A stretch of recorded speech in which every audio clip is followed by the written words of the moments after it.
Hi friends, എല്ലാവർക്കും നമസ്കാരം. Welcome to my channel.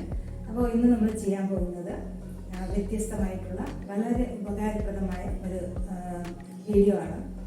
അപ്പോൾ ഞാനിത് ഒരുപാട് പ്രാവശ്യം ട്രൈ ചെയ്ത് എനിക്ക് നല്ല സക്സസ്ഫുള്ളായി നല്ല റിസൾട്ട് കിട്ടിയ ഒരു വീഡിയോ ആണ് ഞാനിന്ന് നിങ്ങളുമായി ഷെയർ ചെയ്യുന്നത്. അപ്പോൾ നമ്മുടെ ബിസി ആയിട്ടുള്ള എല്ലാ വീട്ടമ്മമാർക്കും തന്നെ എന്നും നമ്മുടെ ഗ്യാസിൻ്റെ ബർണർ എന്നും ക്ലീൻ ചെയ്യാനൊന്നും സാധിക്കില്ല. അപ്പോൾ പെട്ടെന്നൊന്ന് ക്ലീൻ ചെയ്ത് വെക്കും. നമ്മൾ ഡീപ്പായിട്ട് ഒരു ക്ലീനിങ് ചെയ്ത് നല്ല പുത്തൻ പോലെ ആക്കിയെടുക്കാം. അപ്പോൾ അത് എങ്ങനെ ചെയ്യുന്നതെന്ന് കാണാം. അപ്പോൾ എപ്പോഴും പറയുന്നത് പോലെ ചാനൽ സബ്സ്ക്രൈബ് ചെയ്യണം, സപ്പോർട്ട് ചെയ്യണം, ബെല്ലൈക്കൺ കൂടെ ഒന്ന് പ്രസ് ചെയ്യണം. അതിൽ 3 ഓപ്ഷൻ ഉണ്ട്. അതിൽ ഓൾ തന്നെ ഒന്ന് പ്രസ് ചെയ്യണം. അപ്പോൾ ഞാൻ വീഡിയോസ് അപ്ലോഡ് ചെയ്യുമ്പോൾ നിങ്ങൾക്ക് ഉടനടെ നോട്ടിഫിക്കേഷൻസ് വരും. അപ്പോൾ എല്ലാവരും നോട്ടിഫിക്കേഷൻ ഒന്ന് ഓണാക്കി വെക്കണം. അപ്പോൾ നമ്മുടെ വീഡിയോസ് ഇടയ്ക്കിടയ്ക്ക് നോക്കുകയാണെങ്കിൽ നിങ്ങൾക്ക് ഓട്ടോമാറ്റിക്കായി അതിൻ്റെ ഒരു നോട്ടിഫിക്കേഷൻ കിട്ടും. അപ്പോൾ എല്ലാവരും സപ്പോർട്ട് ചെയ്യണം. അപ്പോൾ നമുക്ക് ഇന്നത്തെ വീഡിയോയിലോട്ട് പോകാം. ക്ലീൻ ചെയ്തതും ക്ലീൻ ചെയ്യാത്തതുമായിട്ടുള്ള 2 ബർണർ ഇവിടെ എടുത്തിട്ടുണ്ട്. ഞാൻ അടുത്ത് കാണിക്കാം. അപ്പോൾ ഇത് നമ്മൾ എളുപ്പത്തിൽ നമ്മൾ എങ്ങനെയാണ് ചെയ്യുന്നതെന്നുള്ള വീഡിയോ ആണ് നമ്മളിന്ന് ചെയ്യുന്നത്.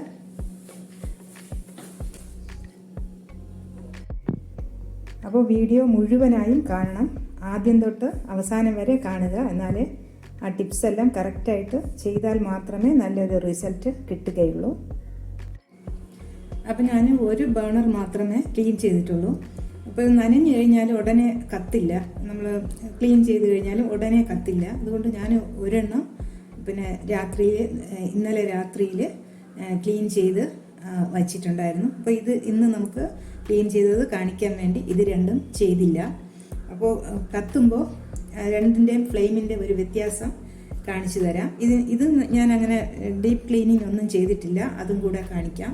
ആ ഒരേ ഒരു ബർണർ മാത്രമാണ് ഇന്നലെ രാത്രിയിൽ ഞാൻ ക്ലീൻ ചെയ്തിട്ടുണ്ടായിരുന്നു. അപ്പോൾ ഇന്ന് നമ്മൾ ഈ രണ്ടും ചെയ്യുന്നത് കാണിക്കാം. ഇപ്പോൾ ഇത് കത്തുമ്പോൾ ഉള്ള ഒരു ഡിഫറൻസ് കാണിക്കാം.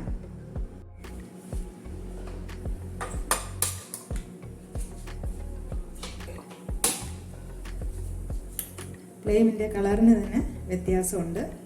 കുറച്ചുകൂടെ നല്ല ബ്രൈറ്റായിട്ട് കത്തുന്നുണ്ട്. അപ്പോൾ നമ്മൾ ഈ 2 ബർണറുമാണ് ഇപ്പോൾ ക്ലീൻ ചെയ്യാൻ പോകുന്നത്. ആദ്യം നമുക്ക് കുറച്ച് വെള്ളം ഒന്ന് ചൂടാക്കി എടുക്കാം. ഇപ്പോൾ വെള്ളം നന്നായിട്ട് ചൂടായി. ഇനി നമുക്കിത് ഓഫ് ചെയ്തിട്ട് താഴത്തെ നമ്മൾ റെഗുലേറ്റർ ഓഫ് ചെയ്ത് കൊടുക്കണം. അത് കൊടുത്തതിന് ശേഷം മാത്രമേ നമ്മൾ ഈ ബർണർ എടുക്കാൻ പാടുള്ളൂ. അപ്പോൾ ഇത് ഓഫ് ചെയ്യാം. ഇനി അതിലൊരു 1/4 കപ്പ് വിനീഗർ ഒഴിക്കാം. നമുക്ക് ഈ ബർണർ അതിലിട്ട് കൊടുക്കാം. വെള്ളത്തിൽ കുറച്ച് ഹാർപ്പിക്ക് ഒഴിക്കാം.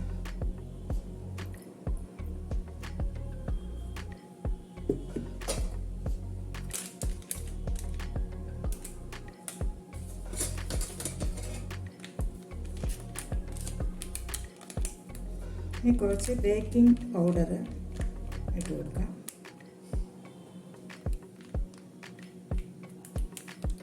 ഒരു ടേബിൾ സ്പൂൺ ഇടാം.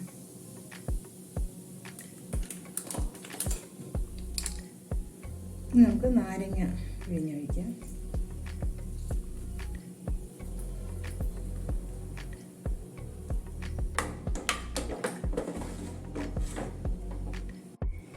ഒരു 15-20 മിനിറ്റ് നമുക്കിതുപോലെ വയ്ക്കാം. അപ്പോൾ നമ്മൾ ബാക്കി പാർട്ടൊക്കെ എടുത്ത് കഴുകാം.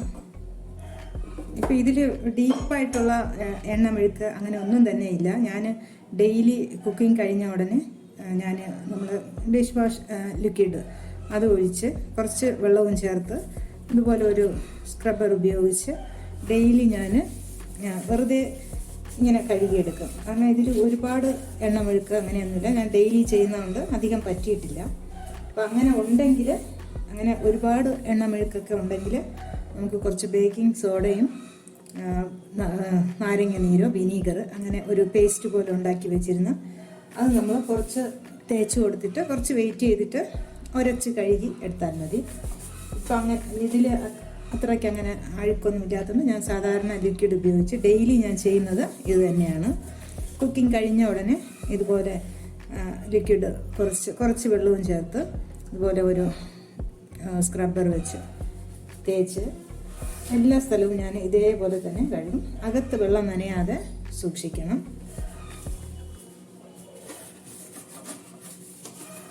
അപ്പോൾ നമ്മളത് റെസ്റ്റ് ചെയ്യാൻ നമ്മൾ ബേണർ ഇപ്പോൾ വെള്ളത്തിൽ നമ്മൾ ലിക്വിഡൊക്കെ ചേർത്ത് വെച്ചിട്ടുണ്ട്. അത് റെഡിയാവുന്നത് വരെ നമുക്ക് ആ ടൈം കൊണ്ട് ഇതിനെ ക്ലീൻ ചെയ്തെടുക്കാം. ഇപ്പോൾ ഞാനിത് നന്നായിട്ട് തുടച്ച് എടുത്തിട്ടുണ്ട്.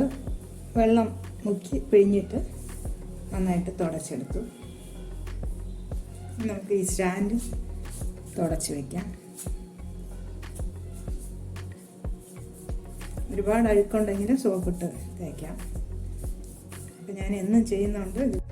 അപ്പോൾ ഇതൊരു 15 മിനിറ്റ് ആയിട്ടുണ്ട്. നമുക്കിനി ഇത് എടുത്ത് നന്നായിട്ട് ഉരച്ച് കഴുകിയെടുക്കാം. ഇപ്പോൾ ആദ്യത്തേതിൽ നിന്ന് കുറച്ചൊരു ചേഞ്ച് ഉണ്ട്.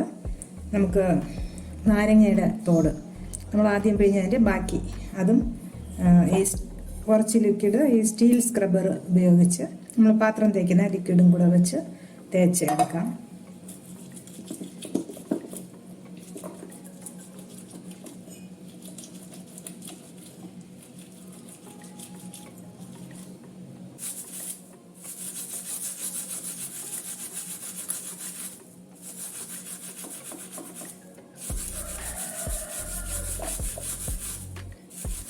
നന്നായിട്ട് വെളുത്ത് തുടങ്ങി.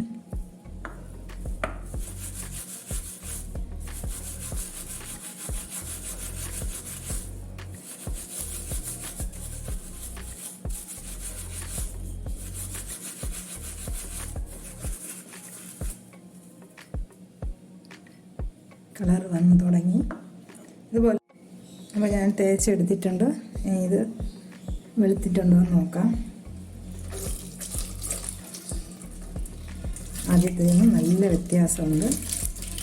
അപ്പോൾ കുറച്ചുണ്ട് അകത്ത്, അത് കുറച്ചൊന്ന് ഇരുത്തി തേച്ചാൽ മതി, പോകും.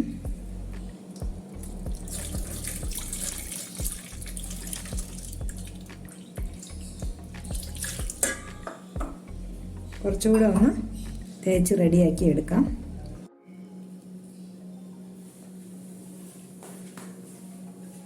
അപ്പോൾ വീണ്ടും കാണാം നല്ല ഉപകാരപ്രദമായ വീഡിയോസുമായി. Bye bye, take care, thank U.